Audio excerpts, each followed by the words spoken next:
Salut! Aujourd'hui une nouvelle vidéo, sans cheveux, mais je suis de retour. On va regarder ensemble comment utiliser les ghost notes dans ton jeu et on va voir que ça va être crucial pour passer du batteur qu'on entend le week-end dans un groupe amateur jusqu'au batteur pro que tu as envie de devenir quand tu vas jouer en live. Donc qui dit ghost note dit forcément grande et petite note. Autrement, tu n'auras plus que des notes et il n'y aura plus de nuances.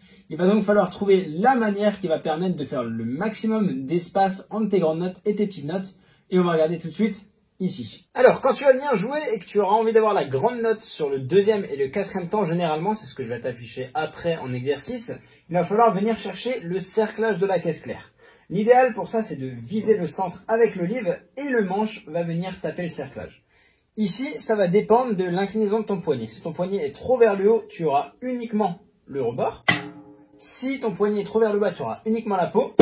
Il faudra donc à cet endroit-là, ici, que tu trouves l'inclinaison idéale pour venir attraper le rebord et la peau. Exemple. De cette manière, tu vas attraper un claquement aigu métallique. Cela va avoir un son beaucoup plus précis, beaucoup plus claquant. Même dans les musiques calmes, je te conseille de l'utiliser tout le temps. De cette manière, quand tu frapperas ici avec la note forte, tu pourras ensuite juste venir incliner et taper avec l'olive au centre de la peau pour avoir une belle différence de son.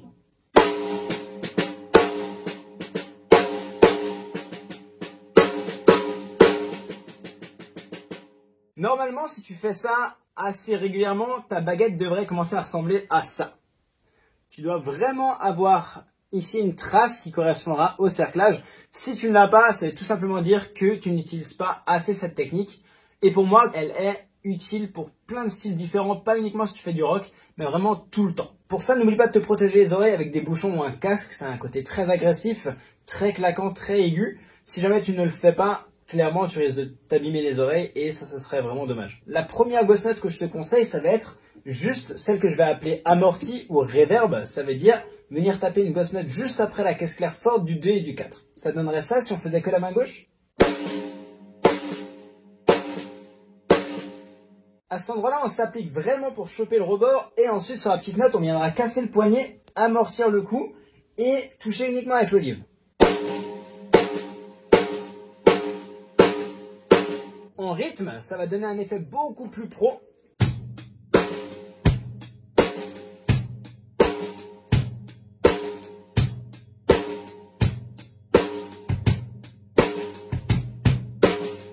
On a également l'inverse, la petite ghost note juste avant la note forte. Pour ça, ça va être un molleur inversé. On va venir positionner notre main parallèle au sol. Pour la première note, on va juste plier le poignet. Et la deuxième, on vient chercher le cerclage. Qui donnerait ça.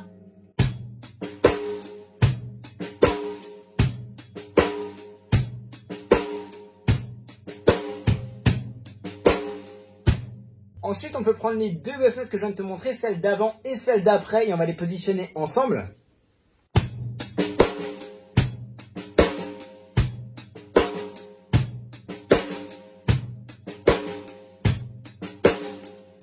Une des ghost notes les plus utilisées est celle avec le double coup à la main gauche juste avant une grosse caisse. Pour ce coup-là, on va uniquement venir attraper avec l'olive le centre de la peau en évitant de faire ce mouvement vers le haut. On veut uniquement avoir des notes basses. Ce mouvement-là ne sert à rien, il nous prend du temps, il nous donne de la vitesse et c'est tout ce qu'on veut éviter avec des ghost notes. On veut qu'elles soient rapides et qu'elles soient faibles. Idéal avant la grosse caisse du premier et du troisième temps, donc de cette manière.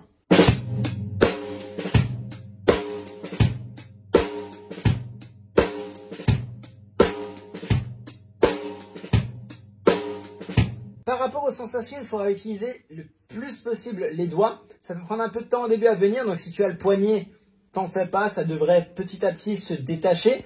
Sinon, c'est uniquement des sensations, ça prend du temps. Sois patient, travaille à une vitesse qui te permet de contrôler ce que tu fais.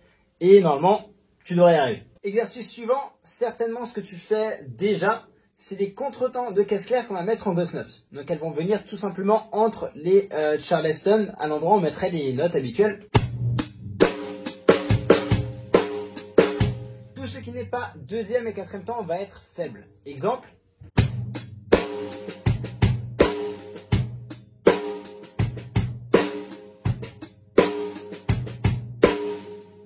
Si la vidéo s'arrêtait là, tu aurais déjà une belle perspective de travail puisque ces ghost notes peuvent s'adapter sur tous les rythmes que tu connais à la batterie. À toi maintenant d'improviser en incorporant le maximum de ghost notes, le rebond, la note juste avant, l'amorti et les contretemps.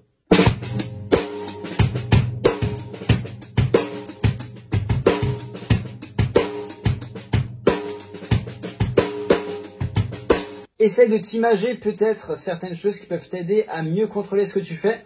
La grande note, imagine que c'est une planche que tu dois casser. Vraiment, il faut que tu rentres dans ta caisse claire de manière très agressive.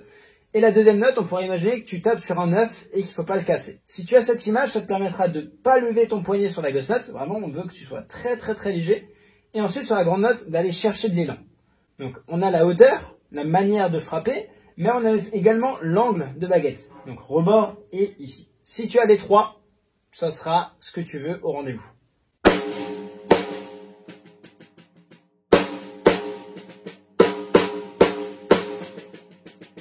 Si tu es toujours là dans cette vidéo et que tu n'as pas zappé déjà, merci à toi. Et maintenant, on va aborder une exclusivité. Ce que je vais te montrer maintenant, c'est quelque chose que j'ai piqué à plein de batteurs. Tous les batteurs pros que tu regardes sur YouTube qui jouent très très bien l'utilisent. Et pourtant, c'est quelque chose qu'on apprend à ne pas faire au début. C'est la ghost note sur la grosse caisse. On a toujours appris depuis le début que c'est soit grosse caisse, soit caisse claire. Mais on ne fait généralement pas les deux ensemble. Et c'est ce qu'on va faire tout de suite. Donc on va par exemple faire un contretemps. Et on va mettre une ghost note par-dessus.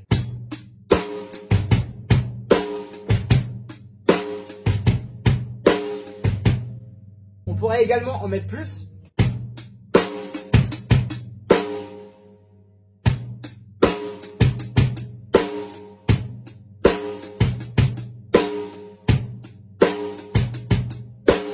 Voici donc la première chose, ça va modifier légèrement le son de ta grosse caisse. C'est quelque chose que tu vois très souvent les mains gauches traîner avec des ghost notes qui vont venir plier comme pour la préparation du grand molleur.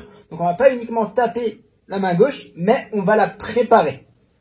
Et sur le mouvement où on plie, on va toucher la peau plusieurs fois pour venir ajouter une petite touche de caisse claire. Dernière chose que beaucoup de très bons batteurs font, c'est de mettre beaucoup de ghost notes à la suite sans arrêt.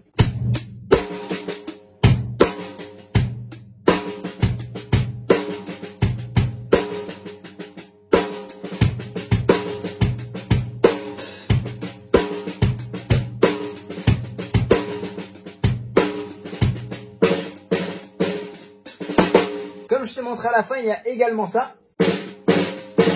Donc là, on va ouvrir la main pour aller chercher des ghost notes un peu en écrasé. Et donc, si on prend tout ce qu'on a vu aujourd'hui, on a l'amorti, la petite note juste avant, les contretemps,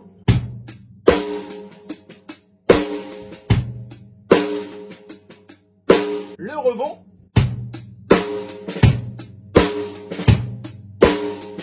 les ghost notes sur les grosses caisses.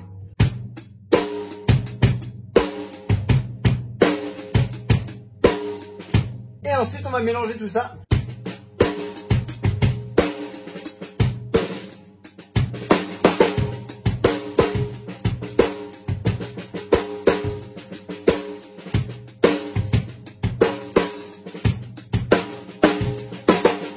Fais-moi savoir dans les commentaires ce que tu as pensé de cette vidéo. N'oublie pas de laisser un j'aime et de t'abonner à cette chaîne si ce n'est pas déjà fait. Et je te dis à très vite. Ciao, ciao!